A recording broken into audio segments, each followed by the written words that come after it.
હું મનોજ શાહ. મિત્રો, આપ જાણો છો કે આપણે રીસેટ હેલ્થ ક્લબ ચાલે છે અને એના પ્રમુખ તરીકે હું કાર્યરત છું. અને આજે આપણે સુભાનપુરા વિસ્તારમાં આવેલી રુદ્રિકા મલ્ટી સ્પેશિયાલિસ્ટ ક્લિનિક પર છીએ. અને આજે આપણી સાથે વાર્તાલાપમાં જોડાયા છે ડૉક્ટર જિજ્ઞાસા ભાવસાર, કે જેઓ હોમિયોપેથિક કન્સલ્ટન્ટ છે. તો આજે આપણે એમની સાથે વાર્તાલાપ કરવા જઈ રહ્યા છે. મેડમ, અમારા આ પ્લેટફોર્મ પર રીસેટ હેલ્થ ક્લબમાં આપનો આવકાર છે. અને સૌપ્રથમ પ્રેક્ષક મિત્રોને આપનો પરિચય આપવા વિનંતી છે. નમસ્તે, હું doctor Jignasa Bhavsar, homeopathic consultant, Rudrika multi speciality clinic, સુભાનપુરાથી. હું લગભગ છેલ્લા 20 વર્ષથી હોમિયોપેથિક પ્રેક્ટિસ કરું છું અને છેલ્લા 5 વર્ષથી બેચફ્લાવર થેરાપીની પ્રેક્ટિસ કરી રહી છું. અમારા ક્લિનિક પર અહીંયા આગળ હોમિયોપેથી દ્વારા હું પેઇન મેનેજમેન્ટ, સ્ત્રીઓની સમસ્યા જેમ કે માસિકને લગતી, માહવારીને લગતી સમસ્યા, શરીર ધોવાવાની તકલીફ, તેમજ માનસિક સ્વાસ્થ્યની સંભાળ, અજાણ્યો ડર, એન્ઝાયટી, ડિપ્રેશન એ બધાની અલગ અલગ સ્તરે રુદ્રિકા મલ્ટી સ્પેશિયાલિટી ક્લિનિકમાં હું સારવાર હોમિયોપેથિક દવાઓની મદદથી આપું છું. પ્રેક્ષક મિત્રો માટે એક જ વિષય લઈને આપણે ચર્ચામાં રહેવું છે કે સ્ત્રીઓનું માનસિક સ્વાસ્થ્ય, ફિમેલનું જે હેલ્થ છે એના પર મેન્ટલ હેલ્થ કઈ રીતે અસર કરે છે, શું કન્ડિશન છે? ઓકે, બહુ સરસ પ્રશ્ન છે. એકચ્યુઅલી મેન્ટલ હેલ્થ એટલે ઇટ ઇન્ક્લુડ્સ ઇમોશનલ, સાયકોલોજીકલ અને social wellbeing which varies from different stages of life. સ્ત્રી અલગ અલગ સ્તરમાંથી પસાર થાય છે. Puberty, periods, pregnancy, postpartum, menopause વગેરે. દરેક સ્તરે સ્ત્રીની માનસિક અવસ્થા, એની લાગણીના સ્તર અલગ અલગ હોય છે. બિલકુલ.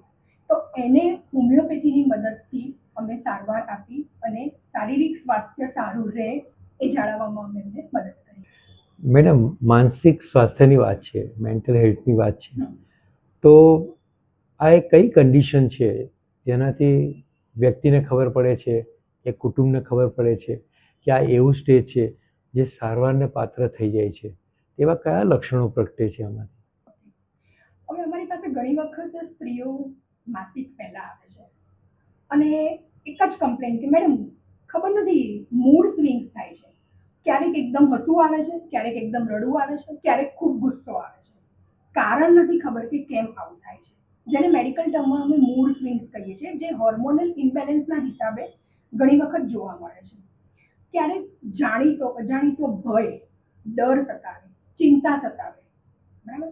પીએમએસ, પ્રી મેન્સ્ટ્રુઅલ સિન્ડ્રોમ જેને કહેવામાં આવે છે, જેમાં સ્ત્રીઓને માસિક આવવા પહેલા પેઢામાં દુખાવો, ગુસ્સો આવવો, ચીડિયાપણું, ભીંસ આવવી, માથાનો દુખાવો, આવા બધા અલગ અલગ જાતના ચિહ્નો જોવા મળે છે.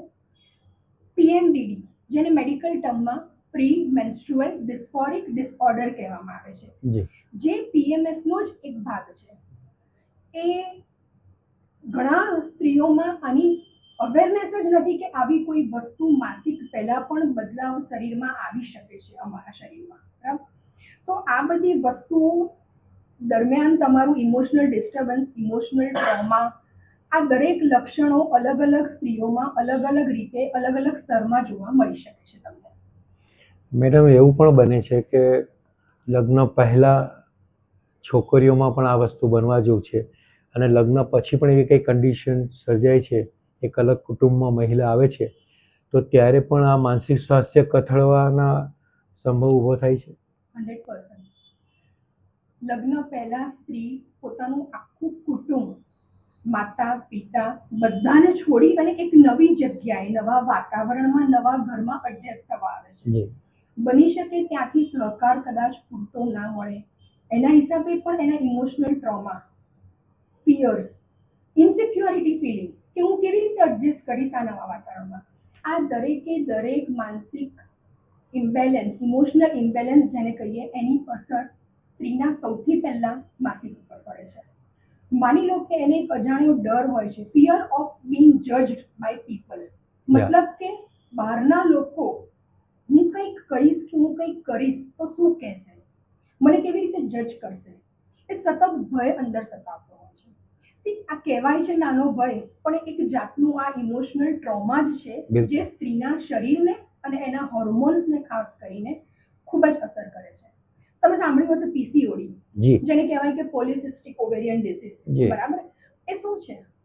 એક કમ્પ્લીટ હોર્મોનલ ઇમ્બેલેન્સના હિસાબે સ્ત્રીના શરીરમાં થતો એક રોગ છે. બિલકુલ હવે ઇમોશનલ ઇમ્બેલેન્સ ક્યાંથી થાય છે? તો હોર્મોન્સ ડિસ્ટર્બ થાય છે. હોર્મોન્સ ડિસ્ટર્બ થવા પાછળ શું કારણ છે? કમ્પ્લીટલી આ જ બધા emotional imbalance, depression, anxiety, fierce, right? આ દરેક વસ્તુ કે જેની અવગણના સ્ત્રી કરે છે. અવગણના કરે છે તો કેમ કરે છે? સૌથી પહેલા તો અવેરનેસ જ નથી કે આ જી. વસ્તુ બિલકુલ છે. બિલકુલ. લેક ઓફ અવેરનેસ, જી. બરાબર? કલ્ચરલ સ્ટિગ્મા, જેને કહેવાય ને સમાજમાં એક પ્રથા કે સ્ત્રીએ ચૂપ રહેવાનું, સહન કરવાનું, બિલકુલ ફરિયાદ નહીં કરવાની કે આવું થાય છે, આવું થાય છે. બીજું, શરમ. માસિકનું ડિસ્કશન કેવી રીતે કોઈની સાથે કરી શકીએ અમે? એક એ શરમ, જી બરાબર? અને બીજું, મેન્ટલ સિમ્ટમ્સને એક બીમારી તરીકે લે છે, ઓવર થિંકિંગ તરીકે. એક મિસઅન્ડરસ્ટેન્ડિંગ છે કે ભાઈ મેન્ટલ હેલ્થ એટલે ઓવર થિંકિંગ. એવું નથી. એકચ્યુઅલી આપણે કહેવાય છે ને કે મન જાગે તો રોગ ભાગે. બિલકુલ એટલે જેટલું શારીરિક સ્વાસ્થ્ય અગત્યનું છે તમારું, એટલું જ મેન્ટલ હેલ્થ, માનસિક સ્વાસ્થ્ય મારી દ્રષ્ટિએ જરૂરી છે. તો એ સારવારના કયા નાના મોટા સ્ટેજ હોય છે? હોમિયોપેથિકમાં અમે આની સારવાર બહુ સરસ રીતે કરીએ છીએ. હોમિયોપેથી એક જેન્ટલ અને સેફ હીલિંગ મેથડ છે જે રૂટ કોઝને, ઇમોશનલ ઇમ્બેલેન્સને ટચ કરે છે. જી ખાલી ફિઝિકલ સિમ્ટમ્સને નથી ક્યોર કરતી. જે દર્દ, જે ફિયર, જે ઇન્સિક્યોરિટી સ્ત્રી નથી બોલી શકતી, એ ઇમોશન્સને હોમિયોપેથિક મેડિસિન્સ અને બેચ ફ્લાવર દવાઓ ટચ કરે છે.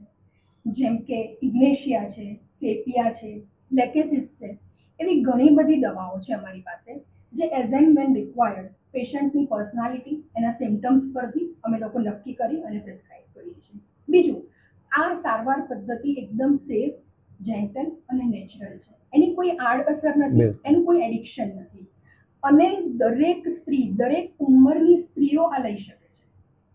મેનોપોઝ, પ્યુબર્ટી, પ્રેગ્નન્સી પછી થતું ડિપ્રેશન, દરેક સ્ત્રીના શરીર જીવનમાં આવતા સ્ટેજીસમાં હોમિયોપેથિક દવાઓ કારગત છે અને ખૂબ સુંદર પરિણામ આપે છે. મેડમ, મેન્ટલ હેલ્થ નિદાનમાં આવે છે, તમારી પાસે આવે છે, સારવાર શરૂ થાય છે અને પેશન્ટ કંઈક અંશે અથવા તો મહદ અંશે એ રિલેક્સ થાય છે, તો તે પછી પણ હજુ આજીવન આ પ્રક્રિયાઓ ચાલવાની છે સમાજમાં, તો એના વિશે અમારા પ્રેક્ષક મિત્રોને જણાવો કે શું કેર લેવી જોઈએ આપણે? કોઈ પણ પેશન્ટ આવે એને અમે હોમિયોપેથિક સારવાર આપીએ, બરાબર? ઘણા સારા રિઝલ્ટ મળે છે. એકચ્યુઅલી અમારે હોમિયોપેથિકમાં એવું કહેવાય છે કે અમે હિસ્ટ્રી લઈએ ને એટલે પેશન્ટનું અડધું દર્દ ત્યાં જ ઓછું થઈ જાય છે. જી કાઉન્સેલિંગ પાર્ટ અમારો હિસ્ટ્રીમાં જ આવી જાય છે. સારવાર આપ્યા પછી પેશન્ટને સારું થાય પછી પણ મારી એક વિનંતી છે કે અવગણો નહીં, ટ્રીટમેન્ટ લાંબો ટાઈમ ચાલુ રાખો. બીજું, તમારી જાતને એક્સપ્રેસ કરતા શીખો. જ્યાં તમને વિશ્વાસ હોય એ વ્યક્તિને એની સાથે તમે શેર કરો. બિલકુલ તમારી લાગણીઓ, તમારા ઇમોશન્સને દબાવો નહીં, બરાબર? બીજું, હેલ્ધી રહો, હેપી રહો. બિલકુલ. તમને જે વસ્તુનો શોખ છે, તમારી જે હોબી છે, એમાં તમારી જાતને પૂરવો. અપાર્ટ ફ્રોમ ઘરકામ, તમારી રોજિંદી રોજબરોજનું જે કામ છે એ સિવાય યોગા કરો, મેડિટેશન કરો, તમારી જાતને ખુશ રાખો. સંગીતનો શોખ હોય તો ચિલ્લાઈને રૂમમાં ગાઈ લો, ગાઈ શકે, કેમ એ ના પણ બહુ ગવાય? બિલકુલ 100%. અને તમારા ઇમોશન્સને સૌથી પહેલા ઓળખો. બસ, કઈક ક્ષેત્રે તમને એમ લાગે કે હું આ રોજિંદા જીવનમાંથી ક્યાંક હવે મારામાં ચીડિયાપણું આવી ગયું છે, તો એને ટાર્ગેટ કરો, પહેલા એને ઇગ્નોર ના કરો જી કે ભાઈ ઓકે આવી ગયું છે. નહીં, એવું ના કરો. એને ઓળખો, નજીકના કાઉન્સેલર, હોમિયોપેથિક ડૉક્ટર, કન્સલ્ટન્ટની સલાહ લો, એમનું માર્ગદર્શન લો, ટ્રીટમેન્ટ લો. સેલ્ફ મેડિકેશન ના કરો. બસ. તો કુટુંબના સભ્યોનો શું રોલ હોઈ શકે? બહુ મોટો રોલ હોય છે કુટુંબના સભ્યનો. સ્ત્રીને તમે સમજો ખાલી, બરાબર? એ તમારા ઘરના, તમારા બધાની જરૂરિયાત પૂરી કરે છે. પછી જે થોડો સમય એ એના પોતાના માટે કાઢે છે, તો એમાં તમે એને સપોર્ટ કરો. બિલકુલ ઘરની અલગ અલગ વ્યક્તિ બીજા 2-4 કામ વહેંચીને કરી લે અને સ્ત્રીને પોતાના માટે સમય મળે, બિલકુલ એનું માનસિક સ્વાસ્થ્ય, શારીરિક સ્વાસ્થ્ય જો જળવાઈ રહેશે તો એ અલ્ટિમેટલી તો કુટુંબ માટે જ લાભકારી થવાનું બધાને છે, લાભ છે. બરાબર? દરેકને લાભ થવાનો છે. બિલકુલ બસ ખાલી પ્રેક્ષક મિત્રોને એટલી જ વિનંતી અને એટલી જ સલાહ કે સ્ત્રીઓને સમજો, એની લાગણીઓને સમજો, એમને સપોર્ટ કરો. ખાસ કરીને કુટુંબના સભ્યોનો સપોર્ટ આ બધી વસ્તુમાં હોર્મોનલ ઇમ્બેલેન્સમાં ખાસ કરીને જી બહુ અગત્યનો રોલ ભજવે છે અને તમારો એ સપોર્ટ એની જિંદગીની દિશા અને દશા આખી બદલી નાખે છે. એનું જીવન આખું સુંદર બનાવી દે છે. એક તમારો ખાલી આટલો સપોર્ટ એને બસ. તો પ્રેક્ષક મિત્રો, મેડમે માનસિક સ્વાસ્થ્ય વિશે દરેક પાસાની બહુ વિસ્તૃત ચર્ચા આપણી સાથે કરી લીધી છે અને બેન સ્પેશિયલ છે. ઘણા બધા રોગોની સારવાર વિશે આપણે ફરી વાર એમની સાથે વાર્તાલાપમાં અલગ અલગ વિડીયોમાં સારવાર અને